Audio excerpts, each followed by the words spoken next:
Hey, welcome to Ask Elihu. Today we're going to take a look at permutations, factorials, and selections. Now these are some really good math functions to understand. You use them in card games all the time. Poker players are going to, ahead of time, use these calculations to figure out the odds of getting a royal flush or a flush, or what kind of draws are good. But these have applications in sports betting also. And I wanted to do a video on calculating the push rates of a half win in season wins for NFL and college football. And it was so intense on the factorials and permutations, I wanted to make sure that we understood those before I went into that. So first thing is, what is a factorial? You'll often see a factorial written as a number followed by an exclamation mark. And 4 exclamation mark means 4 times 3 times 2 times 1. In real terms, what does that mean? If you have 4 cards and you're going to draw them one at a time and lay them out in front of you so that the order matters, it's like you're playing solitaire, so you can't just shift the cards around. Then if you have 4 cards, you have 4 factorial ways to lay them out in front of you. First one is one of 4 cards. Second one is one of 3 cards. Third one is one of 2 cards. 4 times 3 times 2 times 1, and you get 24. Now in Excel, you'll often see this written as equal fact parentheses 4, or whatever in number you're going to use. Now the next thing we use frequently is a permutation. Permutations you can calculate using factorials. A permutation is if I have 4 cards and I want to pick 2 of them in order counts. How many ways can we do that? And if you're doing it manually, you would take 4 factorial, again using all the cards, and to remove 2, you divide by 2 factorial. So if you're doing it manually, you'd have 4 divided by 4 minus 2 factorial, or if you're doing n, it would be n divided by n minus 2 factorial, the 2 different factorials.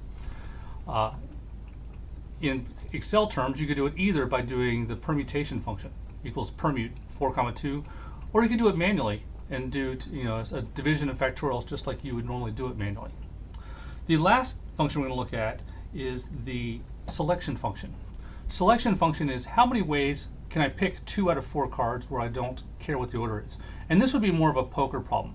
I don't care the order that I draw my cards initially, just what do I have? So if a 5-card draw, if you drew ace, ace, ace, ace, king, that would be the same as ace, ace, king, ace, ace. You don't care the order you get them. Now that's different from Hold'em, where you have, after the flop, you have the turn, the river and all. But in there, the order does matter. But for selections, you have X cards, you want to see Y total. The way you count that, again, if we're looking at 4 choose 2, it's also called choose. You start as you would with a permutation, 4 times 3. And once you have your 2 cards, how many ways can you arrange it?